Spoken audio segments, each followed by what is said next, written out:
Welcome to our training on ISO 50001, the Energy Management System Implementation. This practical guide is designed to help you understand and apply the ISO 50001 standard effectively within your organization. Throughout this course, we'll explore the key principles and practical steps to enhance your energy management practices. Let's get started. By the end of this training, you'll have a clear understanding of what ISO 50001 is and why it's so important for energy management. We'll cover the structure and key requirements of the standard so you know exactly what's involved. You'll also learn about the different roles and responsibilities essential for successful implementation. Then, we'll dive into applying the Plan, Do, Check, Act cycle, which is a fundamental approach to effective energy management. Finally, you'll be equipped to create a practical roadmap to implement an energy management system tailored for your organization. ISO 50001 is an international standard set by the International Organization for Standardization, or ISO. It lays out clear requirements for setting up, managing, and improving an energy management system, which we call an NMS. The key goal here is to help organizations systematically improve their energy performance. This standard was first introduced in 2011 and updated in 2018 to stay relevant. It was created to provide a practical and effective way for any organization, no matter the size or sector, to reduce energy use, cut costs, and show a strong commitment to responsible energy consumption. This makes it applicable worldwide, ensuring a consistent approach to energy management across varied industries and regions. Today, organizations in every industry face a global energy challenge. Rising energy costs, unpredictable supply, and increasing environmental regulations mean that businesses must find ways to manage energy more responsibly.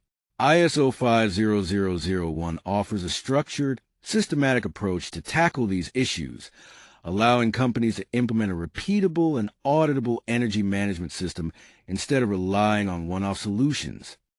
This helps organizations not only reduce costs, but also align with sustainability goals and regulatory requirements. It's a powerful tool for proactive energy management in a complex world. The business case for ISO 50001 is really about driving tangible benefits through effective energy management. First, cost reduction is a major advantage. By systematically monitoring energy use, organizations can pinpoint waste and eliminate inefficiencies that might otherwise go unnoticed. This leads to significant savings over time. Next, there's regulatory readiness. Achieving certification shows that a company complies with relevant national and regional energy regulations, which helps reduce the risk of penalties or unexpected disruptions in operations. Additionally, reputation and credibility improve. Clients, investors, and regulators increasingly see ISO 50001 certification as a sign of operational maturity and strong corporate responsibility. Finally, the standard fosters continuous improvement. It encourages a culture of regular review and adjustment, meaning that energy performance keeps getting better year after year instead of plateauing after initial efforts. This ongoing progress is crucial for long-term success. ISO 50001:2018 is structured around a high-level structure, also known as Annex SL, which is the very same framework used by ISO 9001 for quality management and ISO 14001 for environmental management. This shared architecture is key because it makes integrating multiple management systems much more straightforward. ISO 9001 focuses on ensuring customer satisfaction and delivering consistent quality in products or services. Meanwhile, ISO 14001 tackles environmental impact, compliance, and sustainability efforts.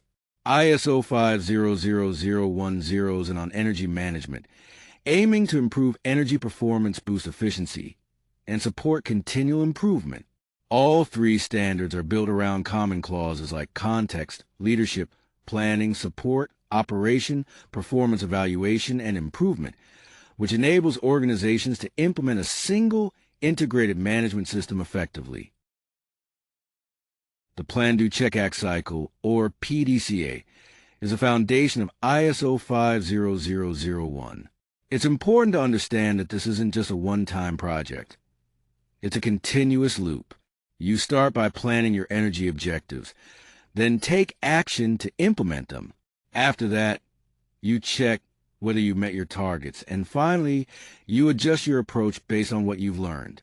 Every part of the ISO 50001 standard directly corresponds to one of these four phases, making a practical and ongoing process for energy management.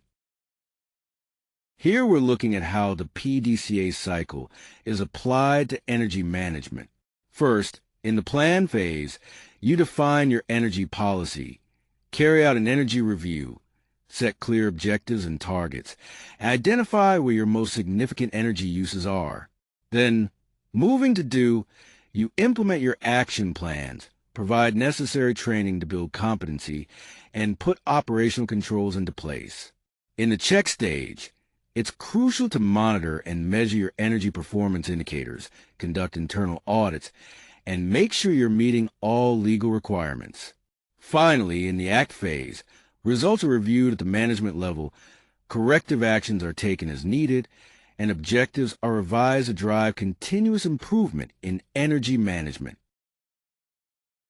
Here we have an overview of the clause structure. The standard is divided into 10 clauses in total. Clauses 1 through 3 set the stage by addressing the scope, references, and key terms. Then, starting with Clause 4, we move into the operative requirements. Each clause is designed to build on the one before it, guiding us from understanding the organizational context all the way through to focusing on continual improvement. This progression ensures a logical flow that supports effective implementation. Clause 4 focuses on understanding the context of your organization. You start by identifying both internal and external factors that influence how you manage energy. Internal issues could be your technology, processes, people, and culture, while external issues might include energy prices, regulations, and supply chain demands. Next, you consider interested parties, anyone with a stake in your energy performance, such as regulators, customers, employees, and investors. Defining the scope of your energy management system here is crucial, as it clarifies which sites, functions, and processes are covered for both auditors and your team. When we talk about Clause 5, it's all about leadership and commitment. Top management must take personal ownership of the energy management system. It's not something they can just delegate to the energy team. This means senior leaders need to actively establish the energy policy, clearly assign roles and responsibilities, and make sure that energy management is integrated into the overall business planning. They also have to ensure that the energy management system gets the resources it needs to work effectively. This hands-on involvement from the top is crucial for success. The energy policy is a formal statement from top management that outlines key commitments. It must include a commitment to improving energy performance over time, ensuring the necessary information and resources are provided, and meeting all legal and other obligations related to energy use. This policy serves as a foundation for your organization's energy management efforts. When it comes to communication, the policy needs to be documented and shared throughout the organization, making sure it's accessible to all relevant parties. It should be written in plain language so every employee, no matter their role, can understand what the organization is committed to. Finally, the energy policy isn't something you set and forget. It must be reviewed regularly to ensure it stays relevant, especially as your organization changes, your energy profile evolves, or regulatory requirements shift. This ongoing review keeps your policy effective and aligned with your goals. Clause 6 focuses on the energy review, which is one of the most important analytical activities in the entire standard. This review involves analyzing your energy sources, looking closely at both past and current energy use, and identifying areas where significant energy use occurs within your organization. These areas, known as significant energy uses or SEUs, are critical because they either represent a large portion of your total energy consumption or present great opportunities for improvement. It's also important to update the energy review regularly at set intervals and anytime there are major changes to your facilities, equipment, or processes to ensure your energy management stays effective. Let's talk about the energy baseline and energy performance indicators, which are essential for managing energy effectively. Your energy baseline is a quantitative reference point against which you measure all future energy performance. It's calculated using data gathered during the energy review and should cover a period that truly represents your normal operations. Energy performance indicators, or NPIs, are measurable values that reflect how well you're doing with energy use. These could be things like energy consumed per unit production, per square meter of floor space, or per operating hour. Picking the right NPIs is crucial because they become your main tool to track whether your energy performance is actually improving over time. First, we start by defining objectives. These are the broad outcomes your organization aims to achieve through the energy management system, and they must align with your energy policy while addressing your significant energy uses. Next, we set measurable targets. These are specific and quantifiable commitments linked to each objective, providing a clear standard to track progress. Finally, we build action plans that detail exactly how each target will be met, including who is responsible, the resources needed, timelines, and how results will be verified. This structured approach ensures that your energy goals are clear, achievable, and effectively managed. Clause 7 focuses on support, specifically the resources and competence needed for the energy management system to work effectively.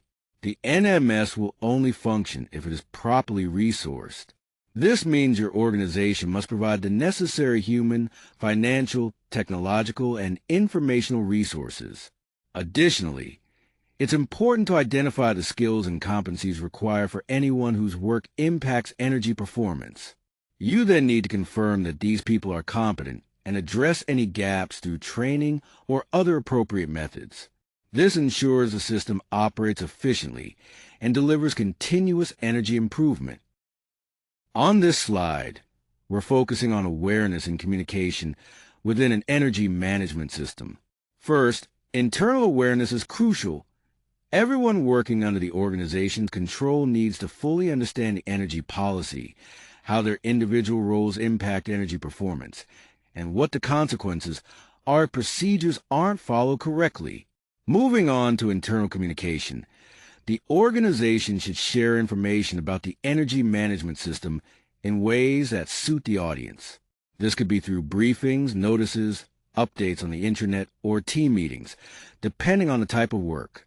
Finally, regarding external communication, it's up to you to decide if you want to share information about energy performance outside the organization. When you do, it's vital that what you communicate aligns accurately with the actual results and commitments of your NMS. ISO 50001 requires us to keep what is called documented information, which includes both documents and records. Documents are things like the energy policy, objectives, and action plans. They need to be maintained and regularly updated. On the other hand, records are the evidence of what has actually been done, such as audit reports, monitoring data, and management review outputs.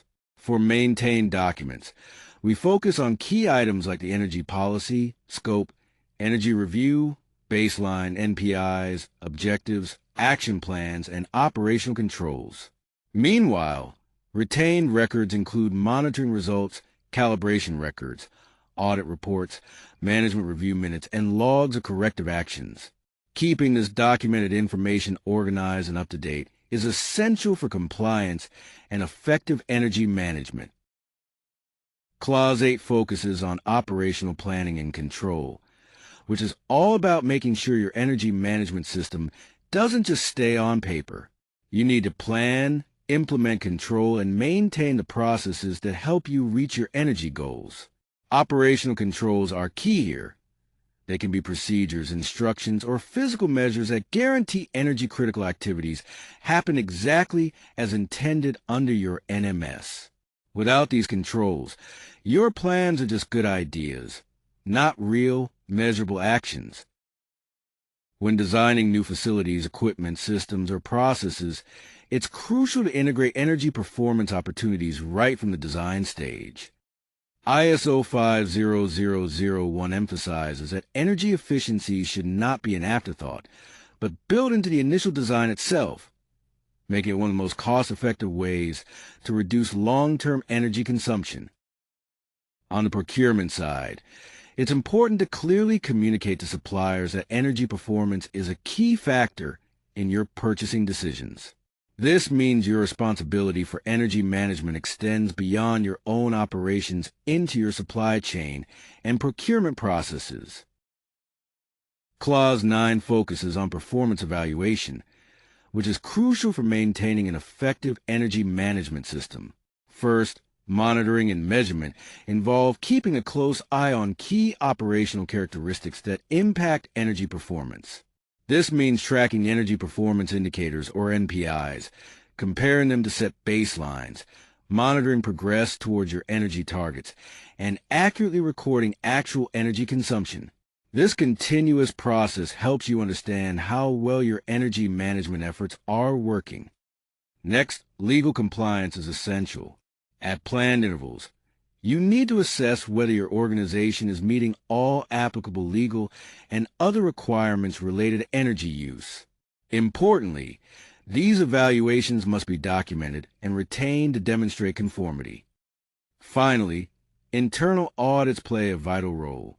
They verify that your energy management system complies not only with the standard, but also with your own requirements. These audits confirm that the system is effectively implemented and maintained. Auditors must carry out their work with objectivity and impartiality to ensure reliable results. The management review is a crucial process where top management regularly evaluates the energy management system to ensure it remains suitable, adequate, and effective. This isn't just a routine formality. It's a structured meeting where leadership carefully examines audit results, tracks progress against objectives, and considers changes in the external and internal context. They also look for opportunities to improve, make formal decisions, and allocate resources as needed. The outputs from this review are vital. They must include decisions on continual improvement opportunities and any necessary changes to the system, such as updates to the energy policy, NPIs, or objectives. Clause 10 focuses on improvement within your energy management system. It starts with identifying nonconformities, which are essentially any failures to meet the standards requirements or your own NMS criteria. These can be uncovered through various means like internal audits, monitoring, management reviews, or even everyday operations. Once a nonconformity is found, it's critical to take corrective action. This means reacting promptly, investigating the root cause, applying a correction, and ensuring steps are taken to prevent it from happening again. Importantly, all of these actions need to be carefully documented. But improvement doesn't stop at fixing issues. You should also be actively seeking opportunities to enhance energy performance and the NMS overall. This continual improvement is truly the core purpose of the standard. When we talk about significant energy uses, or SEUs, it's important to remember that this is a practical exercise, not just a theoretical concept. In most industrial settings, the biggest energy consumers tend to be heating and cooling systems, compressed air systems, industrial motors, lighting, and production machinery. Your energy review should focus on creating a clear list of these SEUs, along with the key factors that affect their energy consumption. You also need to identify the people who influence these systems and understand the current controls in place to manage their energy use. This approach helps ensure your energy management efforts are targeted, and effective. When collecting energy data, you need to focus on key information like the types of energy sources used, historical and current consumption levels, and the variables that influence energy use. These relevant variables might include things like production volume, weather changes, or occupancy levels, since they can significantly impact energy consumption. For analyzing this data, your goal is to identify trends, spot any unusual patterns, and check if your energy performance indicators, or NPIs, are improving. While statistical tools and energy monitoring software can be very useful, the most important thing is to ensure your data is accurate, consistent, and reviewed regularly. Remember, gaps in your data can be just as telling as the data itself, so keep an eye on those as well. When we look at the roles and responsibilities in the energy management system, top management plays a crucial part.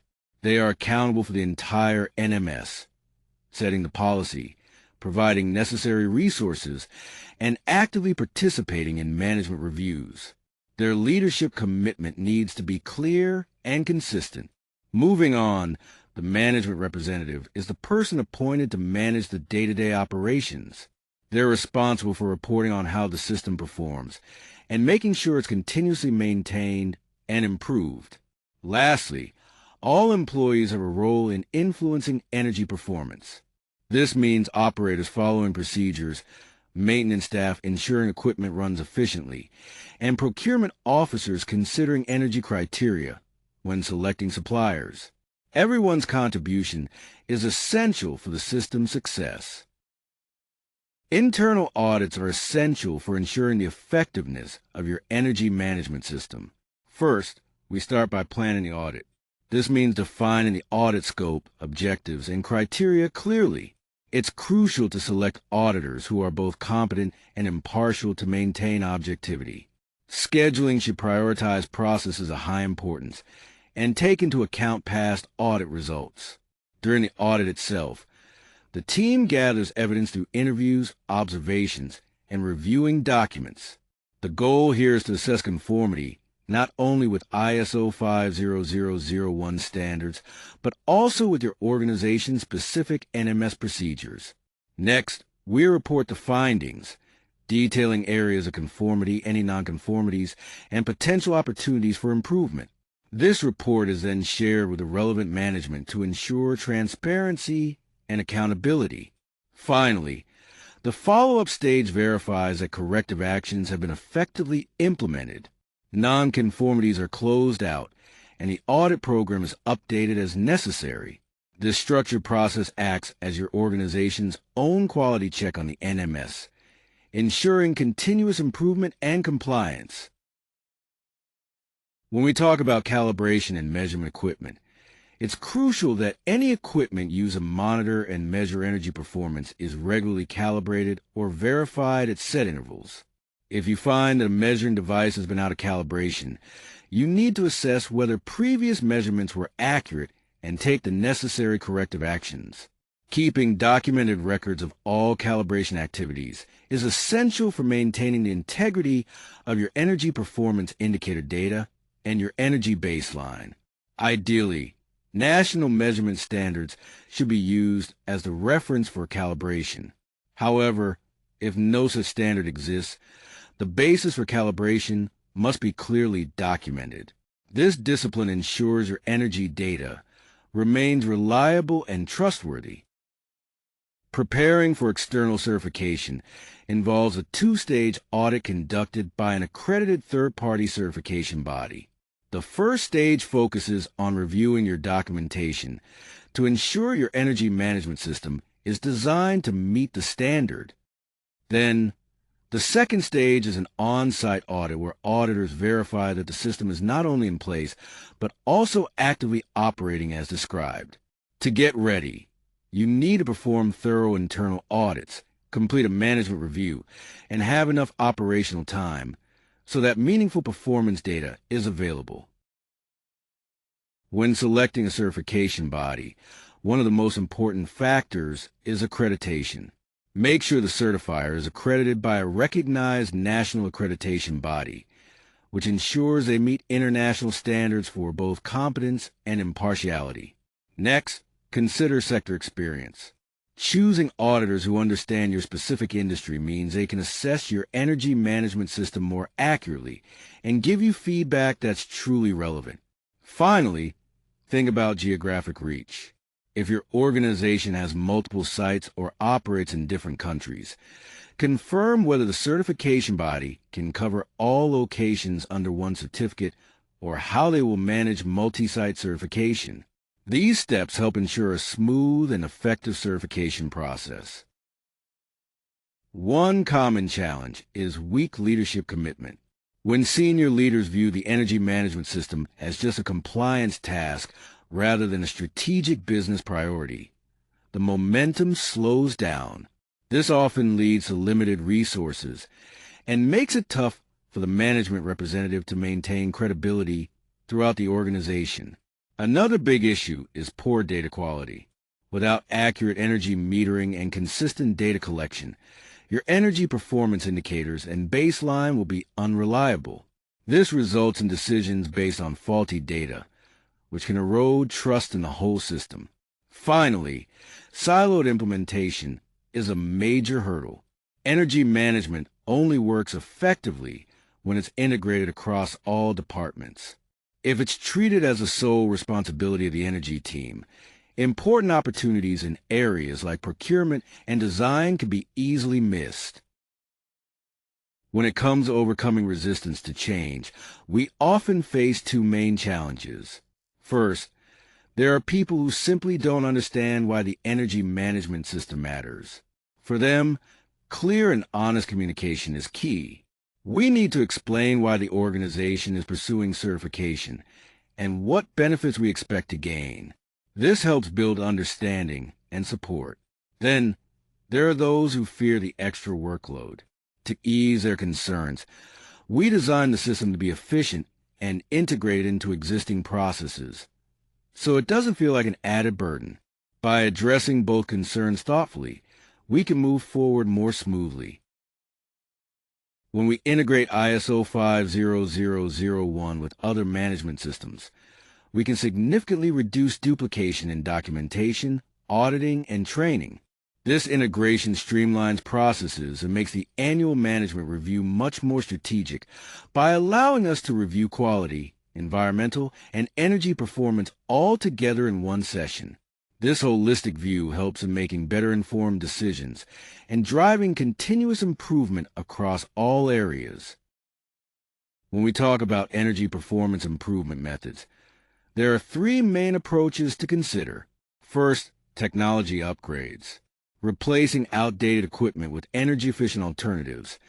Things like LED lighting, variable speed drives on motors, or high-efficiency HVAC systems can provide measurable returns and long-term savings. Next, operational changes. By adjusting operating schedules, shutdown procedures, and set-point controls, we can reduce energy consumption without any capital investment. Often, encouraging behavioral change among operators is the quickest way to see early improvements. Finally, monitoring and targeting play a crucial role. Installing submeters and connecting them to an energy monitoring platform allows us to identify waste in real time and take action before small inefficiencies turn into large costs. Let's take a closer look at a real-world application through the Schneider Electric case study. Schneider Electric, a global leader in energy management and automation based in France, aimed to enhance its sustainability efforts by pursuing ISO 50001 certification across multiple manufacturing sites. This certification focuses on systematic energy management to improve efficiency. To achieve this, they established energy baselines for each factory and appointed dedicated site energy managers to oversee the process. They also integrated energy objectives directly into their operational planning, ensuring energy efficiency became a core part of daily decision-making. Additionally, Schneider Electric leveraged its own EcoStruxure platform, which enable real-time energy monitoring, providing actionable insights to optimize energy use continually. This comprehensive approach highlights how aligning certification with technology and management commitment can drive significant sustainability progress. Here we see the outcomes from Schneider Electric's implementation of ISO 50001 across their certified manufacturing sites. Over several years, they achieved significant reductions in energy intensity, showcasing the effectiveness of this approach at a global scale. What's particularly interesting is how they combine the energy management system with their own proprietary monitoring technology. This integration speeds up the measurement and verification process, making ongoing energy performance improvements more efficient and transparent. This case really highlights the real-world benefits of ISO 50001 in driving sustained energy savings. After the initial certification audit, which includes Stage 1 and Stage 2, the surveillance cycle begins. In Year 1, this marks the start of maintaining your certification. Moving into Year 2, the first surveillance audit takes place, where we focus on verifying continued conformity and ensuring ongoing improvement. By Year 3, the second surveillance audit occurs, specifically addressing any minor nonconformities identified in the previous year. Finally, in Year 4, the recertification audit is conducted, which is a comprehensive review of the entire energy management system against a standard. This process helps ensure that the system remains effective and compliant over time. On this slide, we're comparing energy audits with NMS internal audits. An energy audit is a technical investigation that looks at where and how energy is used within an organization. It helps identify specific improvement opportunities, quantifies the potential savings, and recommends actions to take. Think of it like a snapshot in time that shows your energy consumption in detail. Importantly, while ISO 50001 doesn't require a formal energy audit, many organizations find it valuable during their initial energy review. On the other hand, an NMS internal audit focuses on your management system itself. It checks whether your system complies with ISO 50001 standards by reviewing documentation, interviewing staff, observing processes, and verifying records. This is not a technical energy survey, but a management system audit. Both audits have their own value, but they serve different purposes and shouldn't be confused with each other. Understanding the distinction between the two ensures you address both technical energy use and management system effectiveness effectively. ISO 50001 is fuel neutral, meaning it doesn't mandate the use of renewable energy, nor does it penalize for using fossil fuels. What truly matters is managing your energy consumption systematically and making continuous improvements over time. That said, when you switch to renewable energy sources, it impacts your energy baseline and NPIs. So any significant changes to your energy profile, including adopting renewables, need be incorporated in an updated baseline and reviewed during the next management review. Technology plays a crucial role in the success of an energy management system. First, smart metering uses automated sub-metering systems that continuously collect detailed consumption data, eliminating manual errors and giving you the insights needed to target specific significant energy uses effectively. Then, energy management software connects this data to dashboards and alert systems, allowing your team to monitor energy performance in real time and produce the necessary documentation for compliance, like the evidence required under Clause 9. Finally, building management systems automate control over HVAC, lighting, and other services, enforcing operational controls without needing manual staff input, which ensures consistent energy savings and operational efficiency. Our NMS team needs a well-rounded set of skills to be truly effective. This means having technical know-how in energy systems, metering, and efficiency measures, But equally important are skills in management system auditing, data analysis, and project management. To make sure we have the right mix, we start by mapping out all the competencies our system requires. Then, we assess the current capabilities of our team against this map to identify any gaps. Once those gaps are clear, we can address them through targeted training, mentoring, or bringing in external support. This entire competency mapping process is actually a requirement under Clause 7. By following this approach, we ensure our team is equipped to manage and improve energy performance effectively. Let's talk about developing an effective communication strategy for your energy management system. First, it's crucial to define your audiences carefully because different groups need different types of messages. For example, senior leaders are interested in performance summaries and resource implications, while operational staff require practical guidance on what they need to do and why it matters. Suppliers, on the other hand, need clear information about your energy procurement criteria. Next, choose the right channels to reach each audience effectively. This could include town halls, team briefings, notice boards, internet posts, or direct supplier communications. Each channel serves a unique purpose, so avoid a one-size-fits-all approach to ensure your message is received and understood. Finally, remember that communication isn't complete just by sending a message. You need to verify that employees have understood their energy-related responsibilities. This can be done through observations, asking questions during toolbox talks, or conducting brief awareness checks to confirm the message has truly landed. The implementation roadmap for ISO 50001 typically spans between 12 and 18 months for a medium-sized organization starting from scratch. If your organization already has experience with management systems like ISO 14001 or ISO 9001, you might be able to move through this process more quickly.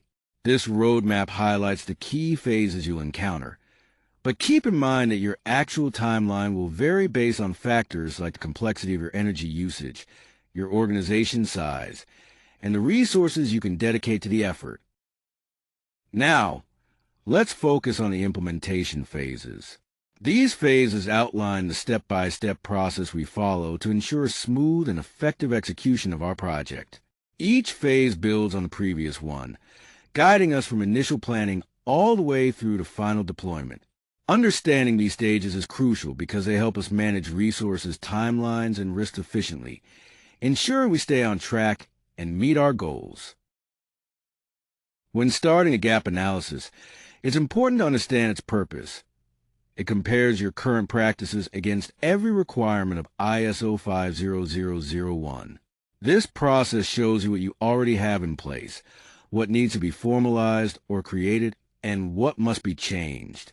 Without conducting a gap analysis, you could waste time and resources on areas that are already compliant, while missing critical gaps that might cause a certification audit to fail. To conduct the analysis, work systematically through each clause of the standard. For each requirement, document whether you meet it fully, partially, or not at all. Then, assign a priority to each gap based on the effort needed to close it and how important it is for certification readiness. The final output of this analysis becomes your roadmap or project plan for implementation. When it comes to measuring return on investment for ISO 50001, many organizations see a typical payback period of about 3 years. This means they often recover their certification and implementation costs through verified energy savings within that time frame. This is supported by published case evidence from ISO and various certification bodies. The standard itself has been around for over 10 years, having been actively used since 2011. This long period has allowed for extensive, real-world implementation across a variety of industries and geographies, demonstrating its practical value. Additionally, more than 170 countries have adopted ISO 50001, making it one of the most widely used management system standards in the world. This global reach underscores its relevance and effectiveness in promoting energy management worldwide. On this slide, we're focusing on the legal and regulatory dimensions of ISO 50001. This standard requires that your organization identify and have access to all relevant legal and other requirements related to energy use, efficiency, and consumption. These can include national energy efficiency laws, sector-specific reporting duties, building codes, or even emissions trading schemes and environmental permits that affect your energy management. It's important to regularly evaluate your compliance with these requirements at planned intervals and keep detailed records of your findings. While certification under ISO 50001 does not guarantee legal compliance, it creates a framework that makes maintaining compliance much more achievable and systematic. Let's review the key learning points from this session. First, ISO 50001 provides a structured system for managing energy effectively. It offers a proven, repeatable approach that covers the entire Plan-Do-Check-Act cycle, guiding your organization from setting policy all the way through to continual improvement. Next, leadership commitment is absolutely non-negotiable. Without active involvement from top management, the energy management system can't gain the cross-functional engagement and resources needed to succeed. Data quality is another critical factor that drives performance. Your energy baseline and NPIs depend entirely on accurate, reliable data, so investing in proper metering and monitoring upfront is essential before pursuing certification. Finally, integration multiplies value. By connecting ISO 50001 with existing standards like ISO 9001 or ISO 14001, you reduce duplication and create a more robust, business-relevant management framework that delivers greater overall impact. Thank you all for your time and attention throughout this training. I hope you now have a clearer understanding of ISO 50001 and feel more confident about how to apply an energy management system in your own context. Remember, learning doesn't stop here. ISO 50001 rewards organizations that are committed to genuine, sustained effort over time. So, keep reading, keep asking questions, and most importantly, apply what you learn in the real world where energy decisions happen every day. Here are the key references that have guided our work. The primary standard we focused on is the ISO 50001:2018, which provides requirements and guidance for energy management systems. This standard is published by the International Organization for Standardization and is widely recognized. We also reference the ISO Survey of Management System Standard Certifications from 2022, which offers valuable data on certification trends worldwide. For practical insights, we looked at Schneider Electric's 2022 Sustainability Report, which provided a real-world case study. In addition, the International Energy Agency's 2020 publication on energy management systems in industry helped us with implementation guidance. Finally, the high-level structure outlined in Annex SL of the ISO/IEC directives ensures alignment across management system standards, making integration smoother for organizations. All these sources are reliable and publicly accessible for further reading. Before we wrap up, I want to highlight an important disclaimer. This content is designed strictly for training and internal use, so please approach it with caution, as there may be errors.